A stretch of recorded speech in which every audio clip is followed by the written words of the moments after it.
Dans de lointaines contrées, étendues de toute verdure et champs de bataille, se trouvait un homme. Il avait enduré tellement d'épreuves que les retraverser serait un jeu d'enfant. C'est pour ça qu'aujourd'hui, il se bat à nouveau pour ses abonnés.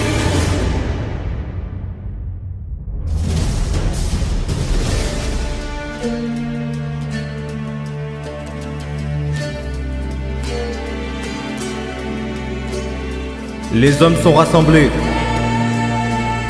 Une nouvelle fois, je prends des risques. À l'attaque!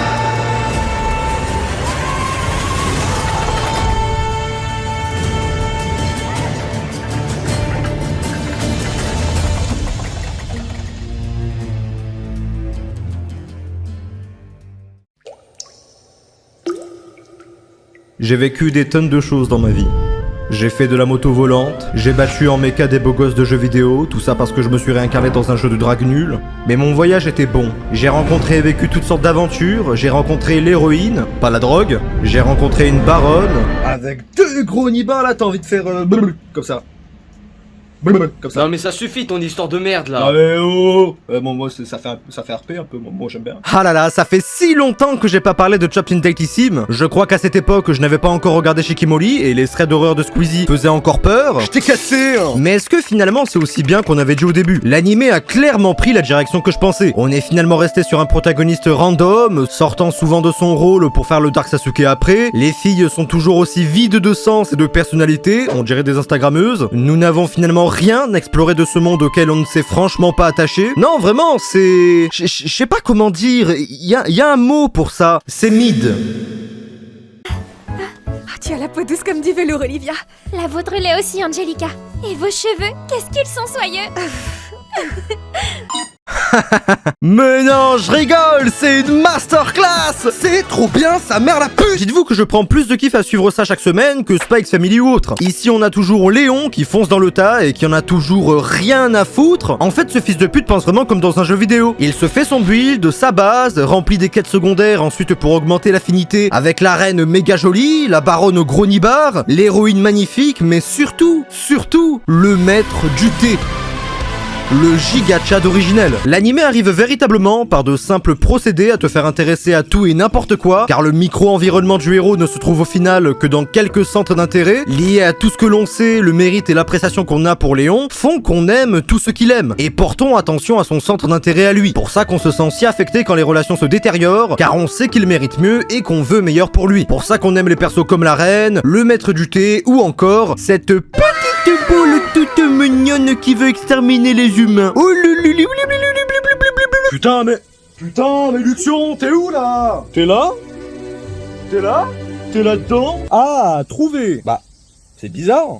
Pourquoi il y a deux Luxurions? Y a pas qu'une boule normalement?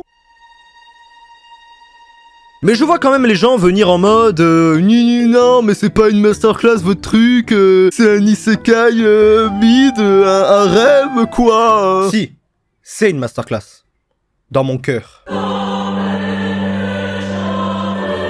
Et dans mon cul. Mais sans mentir, cette fois, non, Trapped in a Dating Sim n'est pas une masterclass et ne révolutionne absolument rien. Les codes sont faits et refaits, et même surfaits, les personnages secondaires ne sont pas spéciaux, Léon n'est pas si spécial au final.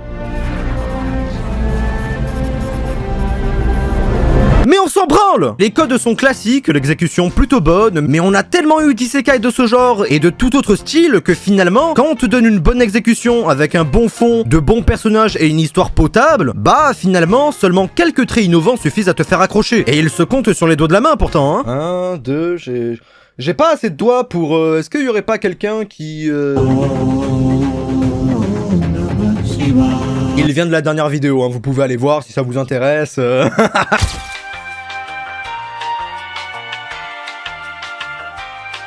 D'abord, faut être honnête. Oui, je suis vachement content de voir un héros d'isekai reconnaître ses défauts et surtout totalement les assumer et en jouer. On n'est pas sur une histoire à 2 balles qui va rendre toute personne dans l'animé tout beau et tout gentil. Non. Ici, on dit clairement, oui, je suis mesquin, oui, je suis orgueilleux, oui, je suis un fils de pute. Et c'est kiffant parce qu'on va jouer sur ces défauts-là pour construire une personne au travers d'événements tout autant stylés les uns que les autres et qui va dernièrement déboucher sur cette belle intrigue et l'esprit reposé de Léon qui contemple tout ce qu'il a fait, rationalise et réalise les personnes qui sont là à ses côtés et qui l'ont toujours été. Et c'est beau, putain. Mais plus encore, il réalise que les gens qu'il a toujours haïs pour ce qu'ils étaient sont dernièrement de vraies personnes. Je ne porte pas non plus spécialement les princes dans mon cœur, hein, je vous le dis, mais face à Léon, ils ont su reconnaître et voir l'homme qu'il était et vouloir grandir avec lui et évoluer. Vous savez, c'est souvent l'archétype parfait des personnages inutiles, car seulement créés pour se faire détester du spectateur. Mais ici, on n'est pas comme ça. Même si la base y était, on nous a prouvé qu'ils étaient bien plus. Avec leur histoire personnelle et leurs problèmes, qui les individualisent chacun, leurs traits de caractère, pas si poussés que n'importe quel personnage d'animé en fait. No homo, bien sûr, c'est pas parce qu'on est en juin que ça y est. Bah franchement, j'aime ces gars.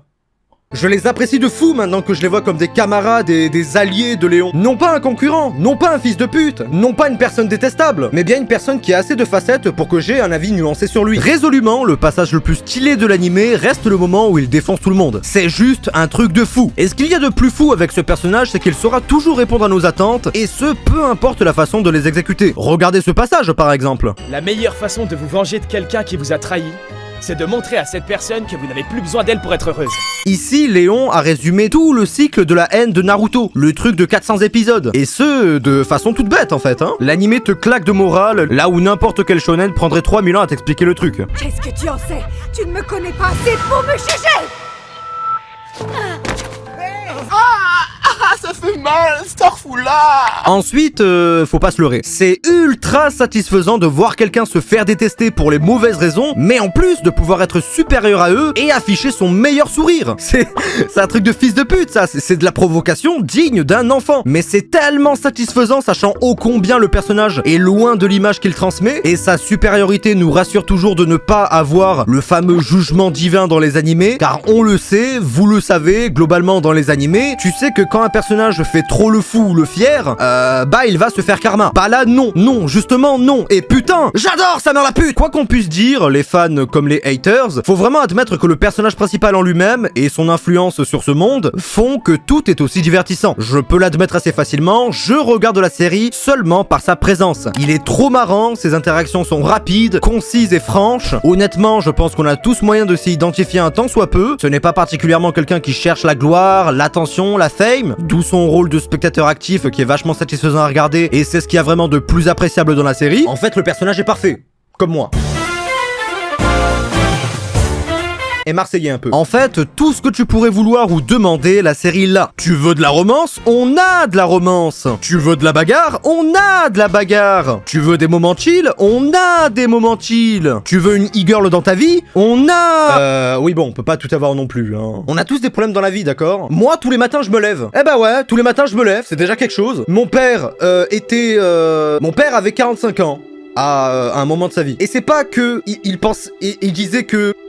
Eh Nicta! Écoutez, je suis honnête avec vous, j'ai adoré l'animé pour plein de raisons que je pourrais encore vous citer, mais oui, ce n'est pas révolutionnaire, ce n'est pas innovant, mais on s'en bat les couilles. L'opening est fou, l'ambiance du tempo est folle, l'animation est correcte, la CGI bien utilisée, le décor est beau, le monde est grand, et l'intrigue ne donne que envie de mettre le prochain épisode, tellement tu sais qu'une chose se rajoutera tout le temps à la suite. Chaque fois t'attends quelque chose du prochain épisode, une réponse, un dénouement, on a des retournements de situation et de veste, des événements stylés, imprévisibles et de l'ampleur à tous ces éléments, car je vous rappelle qu'on est sur des mechas 3D super stylés et méga grands, et j'aime l'effort qui a été fait pour rendre cette série pas trop prévisible, tout en gardant l'élément mélodrame flagrant du genre. Étant un spectateur et jouant activement ce rôle dans l'histoire, on se doutait quand même des problématiques que cela pouvait soulever, mais ça n'a aucunement enlevé le plaisir que j'ai eu en regardant ça. Mais surtout, on a le maître du thé, bordel! L'argent tu auras, les putes tu ramèneras. Sensei, apprenez-moi à être un gentleman! Après, on se questionne tellement que les gens pourraient se questionner sur le décor.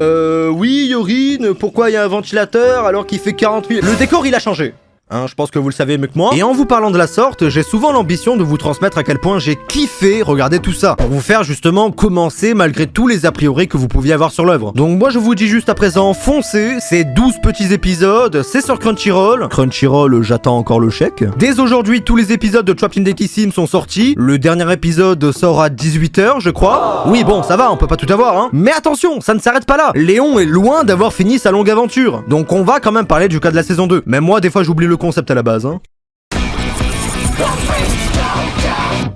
Avant toute chose, si vous voulez reprendre là où l'anime s'est arrêté, vous pouvez reprendre tome 7 du manga, ou plus précisément chapitre 35, ou encore volume 3 du light novel, le roman léger en gros, hein. Je rappelle que c'est une estimation assez bonne, mais une estimation quand même, car je ne sais pas à l'heure où j'écris la vidéo où l'anime va exactement s'arrêter, mais dans la pure logique c'est là, c'est une conclusion d'arc, dans la pure logique c'est là où je vous ai dit, et dans le pire des cas je vous mettrai la correction en commentaire épinglé, vous inquiétez pas. Avouons-le quand même, le plus pratique serait qu'ils annoncent une saison 2 directement. La popularité a presque égalé celle de Spy X Family sur Crunchyroll, les retours sont plutôt bons, les gens ont assez bien aimé, ça serait assez pratique car là la situation de l'anime est plutôt bonne, à voir plus tard quand on aura les chiffres et plus de détails, mais selon les observations, c'est assez bon. Ensuite, c'est possible car l'anime se base sur le light novel, le roman léger qui en est déjà à son 10e tome, de quoi faire encore 2 saisons entières, donc à ce niveau-là on est bon, on panique pas, mais hélas, faut quand même dire la vérité, pour ce genre d'anime, faut pas se voiler la face. Ce genre d'animés assez génériques sont souvent loin des projecteurs. Donc si la suite n'est pas annoncée après le dernier épisode ou au moins quelques temps après, ça risque de tomber très rapidement aux oubliettes, comme beaucoup d'autres dans son cas. Donc à présent, il n'y a plus qu'à espérer que ça marche. Priez avec moi mes amis. Mais évidemment, comme d'habitude, je vous tiens toujours au courant en commentaire. Vous avez juste à en laisser un. Sur ce, c'était tout pour cette vidéo, j'espère qu'elle vous aura plu et qu'elle vous aura aidé. Si c'est le cas, n'hésitez pas à vous abonner, liker, partager, ça me ferait vraiment super plaisir. Quant à moi, je vous dis à une prochaine vidéo. En attendant, portez-vous bien. Ciao, bye.